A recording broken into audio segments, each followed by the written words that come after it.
আমার অঙ্কটাতে কি বলছে, এক্স এবং ওয়াই দুটা পূর্ণ সংখ্যা, এক্স প্লাস ওয়াই সমান 12 এবং এক্স সমান যদি বলছে যে 8 হয় তবে ওয়াই এর মান কত হতে পারে।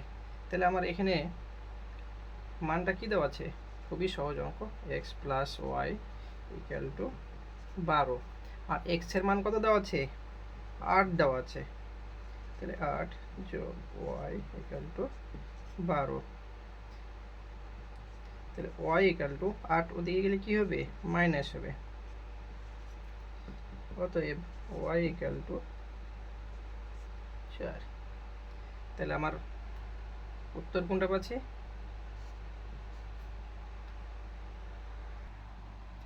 এখানে আমার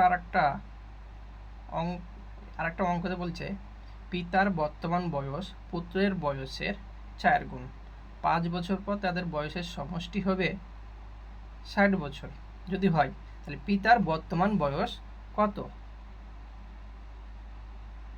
তাহলে আমি এখানে ধরে নিই কি যে ধরি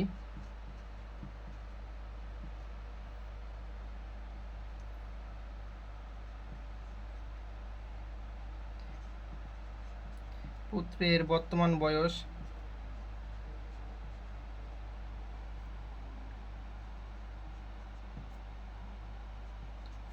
কি x বছর,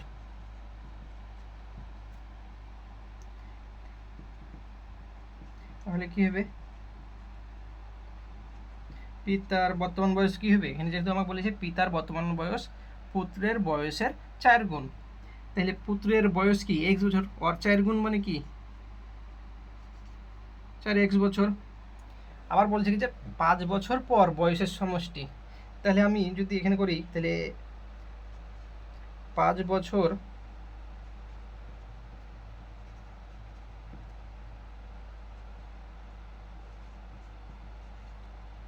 পুত্রের 5 বছর পুত্রের বয়স কত হবে, x প্লাস 5। আবার একইভাবে 5 বছর পর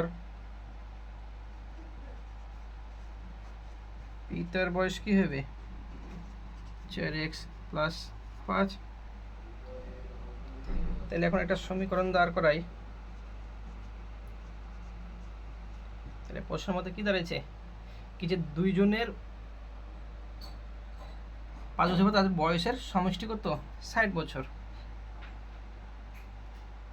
তাহলে আমার দাঁড়াইছে পুত্রের বয়সটা কি ছিল 5 বছর পর, x প্লাস 5 যোগ 4x প্লাস এটা পিতার বয়স 5 বছর পর 4x যোগ 5 সমান সমষ্টি কত হবে, 60 বছর।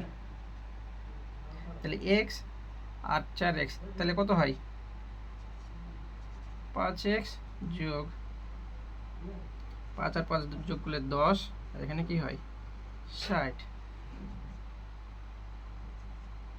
5x সমান 10 ওদিকে গেলে বিয়োগ করলে কি করে হয়, 60 বিয়োগ 10 সমান কি 50। তাহলে কি পাচ্ছি,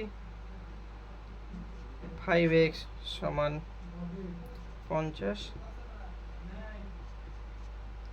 x সমান 50/5, 5 10 50। তাহলে কি বলছে পিতার বর্তমান বয়স বের করতে বলছে। তাহলে পিতার বর্তমান বয়স কত ছিল, 4x। পিতার বর্তমান বয়স ছিল কি 4x। তাহলে আমি ওখানে x এর জায়গায় কি করব, x সমান কি পেয়েছি 10 পেয়েছি, x সমান 10 পেয়েছি। এই যে এই বর্তমান বয়সের জায়গায় কি বসাবো, এই যে 10 বসিয়ে দিলাম। তাহলে 4 10 40 বছর। তাহলে উত্তর আমি পেলাম ক।